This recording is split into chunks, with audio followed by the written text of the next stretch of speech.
starring Loretta Young. Hello. You know, your letters are a very important part of this program.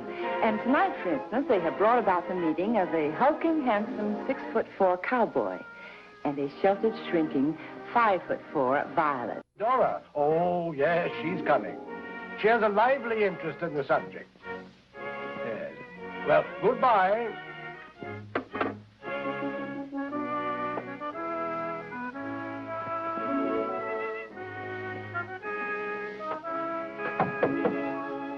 Are you ready, Eudora? No, I don't, Father. I have a terrible cold that I just... Eudora, are you talking to yourself again? No, Father, I died. Come in. Come in, Father. My dear, what is it? Oh, Father, I had the most terrible cold. I could hardly breathe. But you were all right when I wakened you. Yes, I know.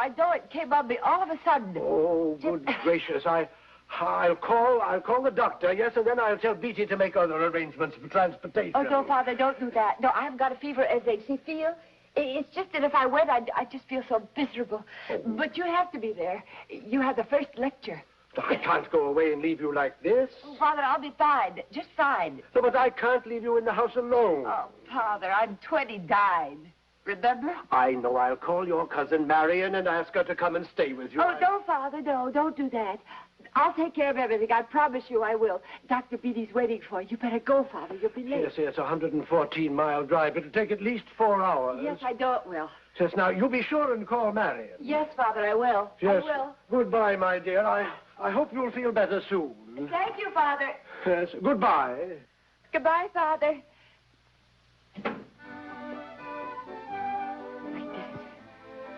I finally got up enough nerve to do it.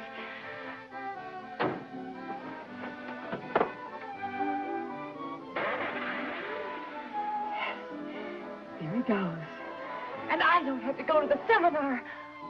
Oh, how wonderful. 2 weeks. 2 weeks all to myself. Oh,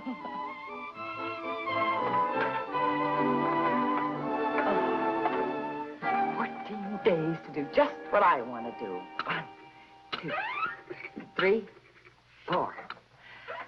Oh, and I won't have to listen to one word about Mr. Browning.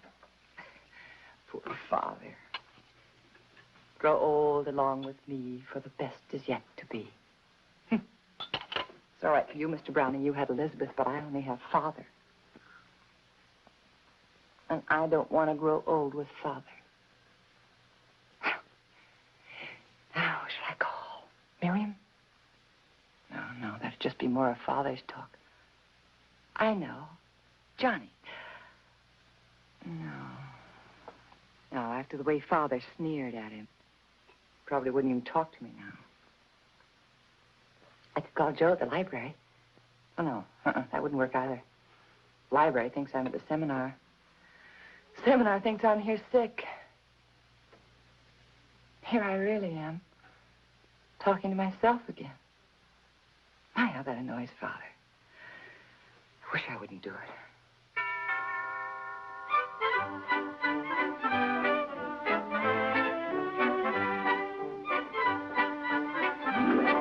Yes? Good morning. Good morning. You're the professor's daughter, aren't you? Yes. Well, I've been staying over at the Judsons, and this morning Mrs. Judson got word that 2 carfuls of relatives are arriving from St. Louis at any moment. Oh. So the relatives came in and mag out. Oh. And as I was passing by, I was thinking to myself, I wonder if they'd have a spare room in that big house. Would you know? Oh, I'm sorry, but my father... Just for a few days until I finish my shots at the medical center. You mean it wouldn't be for any more than, say, 2 weeks? Oh, mercy, no. And if you're worried, I'll talk to your pa about it. No, he's not here, and he won't be for 2 weeks. Come in. I'll bring your bag. Oh, thank you, John. Come right in. I've only got 3 more shots to go. You know what they're giving me? Cortisones. Oh. What's your name, child? Eudora Digneson. You can use our guest room. Well, how wonderful, Darlene, dear. Where is it? Oh, it's right upstairs. I'll show you.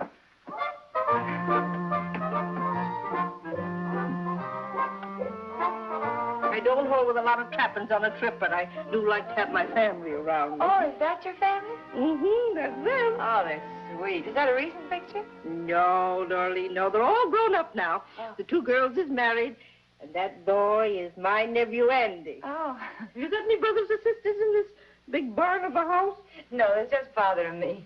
My mother died when I was small. Oh, well, sit down, child. Sit down. Oh, thank you. Oh, now, that must be kind of a quiet, lonely life for a pretty young thing like you. Oh, goodness, I'm not young. I'm 29. Oh, Darlene, that is young. I don't think so. Well, I do. Now, let's see. Where can I put him so I can see him? What a lovely statue. Mm-hmm. Say Jude. Oh? Wherever I go, he goes with me. Many's the tough time he sees me through. Oh, he's got a very nice face. Mm-hmm. He's the saint of the impossible. Oh. And right now, we're both working on a project that is impossible. What's that? Trying to get my Andy to settle down to something. He hides horses and poker. Horses? Mm-hmm. Oh. Andy, God help us, is a cowboy. A cowboy? Mm-hmm. Oh, for Oh, heaven's that reminds me. Oh, I've got to call him at Wolf Creek. Well, there's a phone right out in the hall if you'd like to use it. Oh, thank you, dear. I'll reverse the charges. Yes, surely. Now, this is costing money, Andy, so don't talk. Just listen. Hunt through my bureau drawer and find those baby booties I crocheted and mail them up to me. No, I'm not. Millie Lane's expecting a grandchild. Wait, just a second. Dear? No, not you. What's the address here? Well, 305 Cypress. 305 Cypress. Have you got that? And stop fiddle-faddling around and get in touch with Betty Jane, you hear? Oh, the back of my hand to you, Andy Hagen. He's impossible. Oh, how I love him. Oh, he's like all the Hagen men, big mouth, noisy, and bossy. Oh, really? Tell me, is Betty Jane his fiancée? Well, that depends on whose side you're on, his or hers. Oh? She's already sent away to the wholesale house for her silverware. Oh. Is she pretty? Well, sort of. She's not your type, Darlene. She's not so gentle and sweet-tempered. You don't know me, Mrs. Hagen. You don't know how often I feel like shouting and throwing something. Call me Aunt Meg. All right. I bet you never do raise your voice with that professor father of yours around the house. You don't know my father. Well, I can guess. Well, I'm off to my shop, dear. Oh, all right. Aunt Meg, tell me, does St. Jude ever answer prayers from strangers? Oh, darling, nobody's a stranger to him. Oh? But you better be very careful what you ask of him. Because sometimes he answers with a terrible bang. Oh. Goodbye, dear. Goodbye.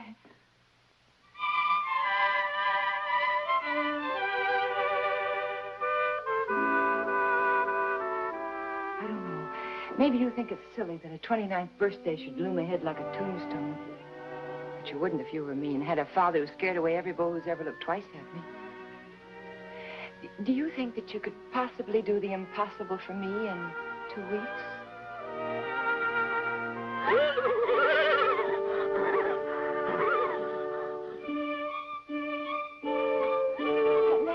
Aunt Meg, did you hear that noise? It sounded like a horse. It is.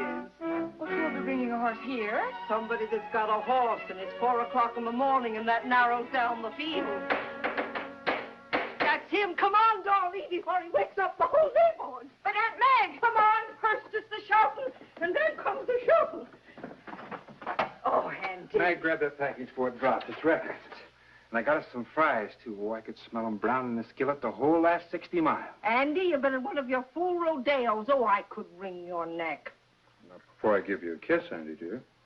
Oh, go on.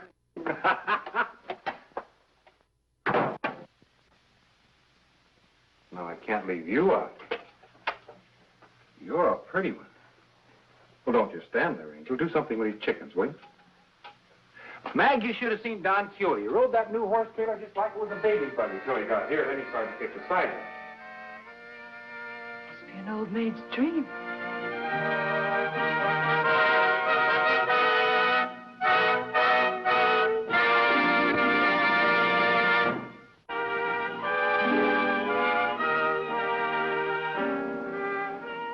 And it wasn't any great shucks as a rodeo, if that'll make you feel any happier, Maggie, my girl. Yes, we gave you a good chance to show off now, didn't it? I roped everything in sight, including a couple of goggle-eyed kids, and I won first prize. Never mind grinning at me, Andy Hagen. Go on, brag about your trophies to Darlene here. I'm sick of the sight of them. Darlene, huh? It's really Eudora. From now on, it's Darlene. My compliments. It's for you. Oh, I couldn't. Oh, go on, take it. My mantle's busting with them. It's only 5, and you know I need 6. 1 for each one of the kids I'm going to have someday. Why you couldn't have gone to a hotel and come over here tomorrow morning? Could have. But, I got in a little game. Oh, no limit, I suppose. No limit to the trimming I took. But I did hold 1 flush that beat the fella from the poultry exhibit, and that's how I won those blue ribbon cockerels there. Angel, they're not going to cook just from the warmth of your pretty hands, you know. And I'm a hungry man. Oh, well... Yeah. Well, the least he could have done was pluck them. Oh. Mag, why don't you go out in the kitchen and put on a kettle or something while I get better acquainted with Bright Eyes here? Well, I'm not finished with you, Andy Hagen. Ah, there's just no living with the woman ever since they pumped her full of those cortisones, or whatever she calls them. Now, go on, Mag, shoot. And no more of your lip. I got my mind on someone else's. Look, Mr. Hagen, when you eat chicken at 5 o'clock in the morning, do you have all the trimmings, too? I mean, biscuits and honey and potatoes and gravy? And plenty of coffee. Oh. Here, give me those chickens before you put the skin off them. If you'll excuse me, I think I better see if I can help. Oh, rein up your Bright Eyes. Don't you know that Mag is a solitary cook? Besides, I got other plans for you and me.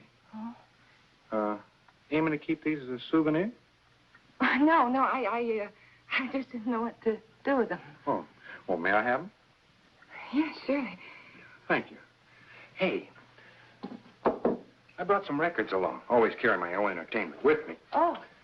One's a waltz about a girl with a blue dress, and the other is a Mexican haraspa. You got a record player? Yes, I do, but I don't know anything about a Mexican haraspa. Well, neither did I till last night. Now I'm an expert. Oh? Where's the machine? I'll show you. Well, it's in Father's study. Well, come on, let's go. No, I don't think we'd better. Oh, sanctum sanctorum. Huh? Well, That you doesn't see... make any difference. One room's just as good as another as long as you've got an electric plug. Is there one in here? Yes, there is. Right over there. Well, swell. Grab the other end of the van. Come on. Ready? Yeah. Heave. Oh! Well, I missed. Oh, now, Bright Eyes, you sit right there and don't you move a muscle. Now, come on, that's it. Oh. We have. You take that chair and I'll take this. Come on. There we go. Now, I lead, you follow. Yeah. I hate girls that lead. Yeah. Now, you take Betty Jane. She's a good dancer, but she just got to take over. Now, put out your right foot. All you do is hop up, change feet in time to the music. You ready? That's fun. You're a favorite. What do you mean? You were born and raised in Mexico, and you know it. Oh, no. Don't tell me just any old gringo can hop around like that. Well, you just said lead, and I follow, huh? Well, now that's the thing. Yeah. Come on, now we twirl. Yep. All right? That's right. Oh, there go my shoes. Pick them up next time we're out. Oh!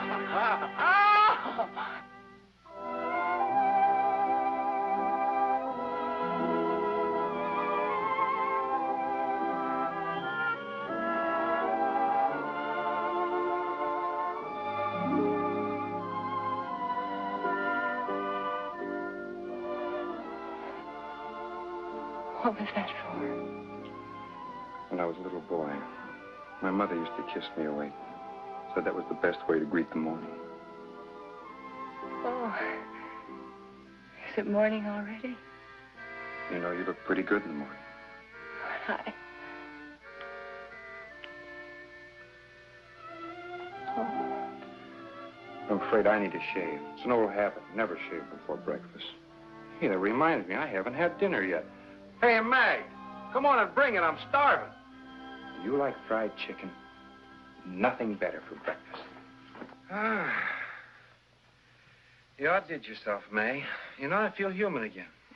Human? What's human about hopping around at 5 o'clock in the morning? It's only time to dance. Isn't it, sweetie? Well, it has its advantages. Ah, see, she's talking like a Hagen already. Are you too tired to listen to a story? I'm sure Aunt Meg never told you. No. Well, it's about the Hagens, and that includes me. How we built up the Hagen Ranch until fellas from 2 states were coming to buy our Angus bulls and heifers. Really? No, I told the Hagens were a bragging lot. Now you're proving it, and I can't stand another minute of it. Aunt Maggie, you going to bed? Bed? It's morning. I'm going to go to church. But it isn't Sunday. Yes, well, I have to work overtime on top of my big-mouthed nephew. Bye. Bye, Aunt Maggie. The sweetest-tempered woman alive. Well, since it's officially morning, I guess I better get a move on, too. You're not going already, are you? You can't get rid of me that easy. Oh. No, sir. You know where there's a feed store around close? Feed store? Mm-hmm. Got to buy some oats for my bronc. Well, I've never had an occasion to. No, never mind. If you get some patience, just let him in. He knows some great shaggy dog stories.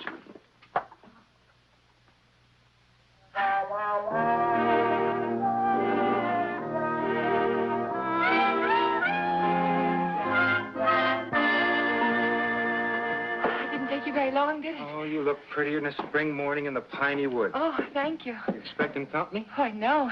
But is your horse going to eat his breakfast in the house? Well, that isn't necessary. He's busy eating up your father's grape arbor. Well, not now he isn't.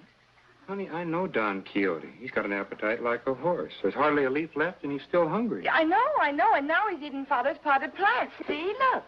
Oh, quicks. Now, who invited you in? Did you? No, of course I didn't.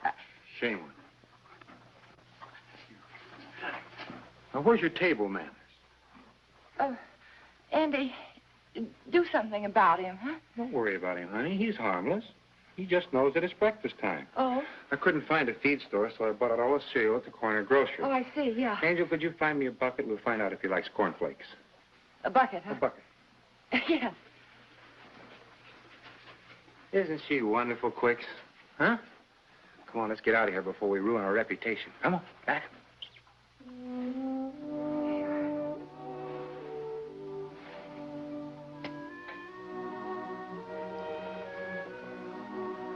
Thank you. Now, where's your hand?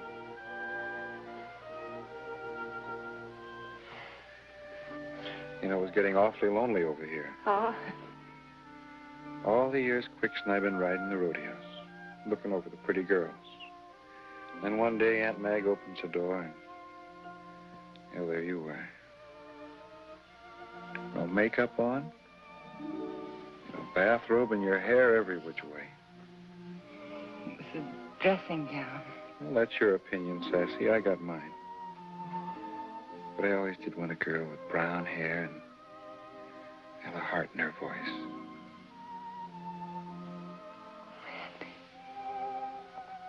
Everything is so fast with you. Well, life is fast, hon. You just got to reach out and grab a slice so there won't be any left on the plate. What about Betty Jane? Fine woman.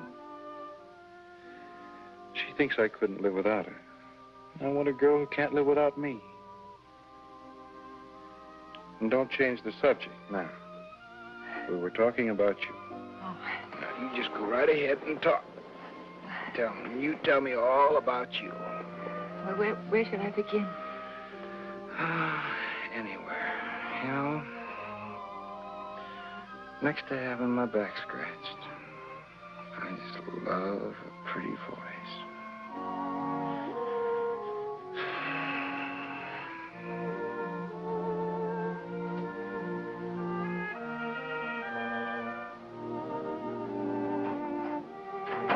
And Meg, he's sound asleep.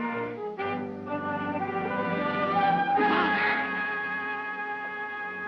I didn't expect you, Father. Obviously. I telephoned you yesterday and received no answer. I then called Marion, and she said she'd never heard from you. Father, I didn't forget, but the reason I didn't call Marion is because right after you left, I rented a room to a lady. You rented a room? Yes, Father. You see, that solved the problem of my staying here alone. And then, well, last night, her nephew, Andy, here, he came. Father, he won a roping trophy, and then later he got into a poker game and lost all of his money. And so he came here last night. I am happy to see that your cold is better, Eudora. You will naturally return with me. But first, we must clear this out of the house. Has this person some name? This is Andy Hagen. Andy, this is my father. Hagen. I'm afraid I shall have to disturb you, Mr. Hagen. My daughter and I have a 114-mile drive ahead of us. Well, maybe I could wake up if I had a cup of coffee, Dow. Eudora, go upstairs and pack. We shall leave in 10 minutes. Oh, Father. And another thing, Eudora, you will please see that your boarder collects her things and leaves the house. Oh, Father. Our home is not a rooming house. I will wait for you in the car. Just a minute, Professor. She can't go with you. You see, the way I had it planned was I was going to spend the rest of the week courting her, and we were going to get married. You had the audacity to ask Eudora to marry you? Eudora? Oh, you mean Darlene here? Well, no. It wasn't necessary. It wasn't time. She knew. Didn't you, darling? Yes. I see. I'm afraid that I shall have to disappoint you, Mr. Hogan, or whatever your name may be. Unfortunately, your plans cannot include my daughter. Her behavior toward you has been a matter of simple courtesy, I'm sure. I can hardly expect you to understand this, but I have spent considerable time and effort on educating Eudora to a certain station in life. And I will not have her throw it all away now. Please, I'm sorry to interrupt you like this, but you realize you've done nothing but insult Andy since the moment you walked into this house. And if she hasn't the emotional stability to make the right decision, I'm perfectly capable of making it for her. Now, will you please get out of this house? Father, you will not make this decision for me, because I'm going to marry Andy Hagen. Do you hear me? I'm going to marry him. Eudora, you will agree that I know what is best for my own daughter. No, Father, I don't agree that you know what's best for me anymore. I think we should all calm down just a little bit.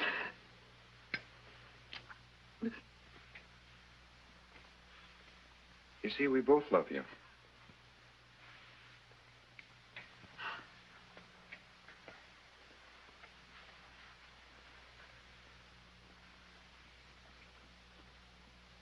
It'd be nice, Professor, if we could be married here. Any day you say. Oh, Andy, how wonderful. A wedding, Professor. You are the professor, aren't you? Well, I'm Meg Hagen. Well, now you've met my family. What day would you suggest?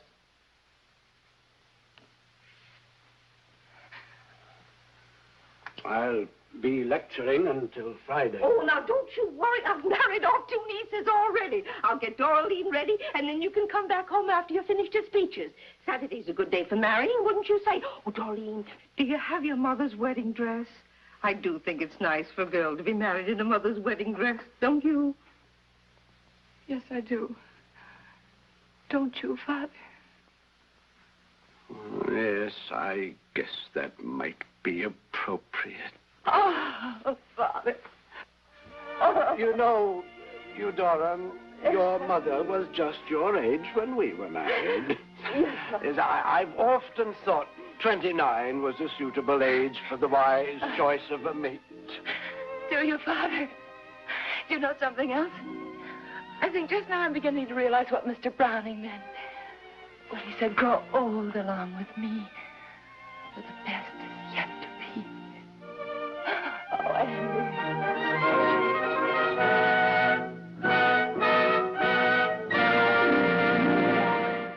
We've heard a quote from Mr. Browning tonight. Now I'd like to quote Mrs. Browning, Elizabeth Barrett. She once said, God answers sharp and sudden on some prayers and thrusts the thing we have prayed for in our face, the gauntlets with a gift in.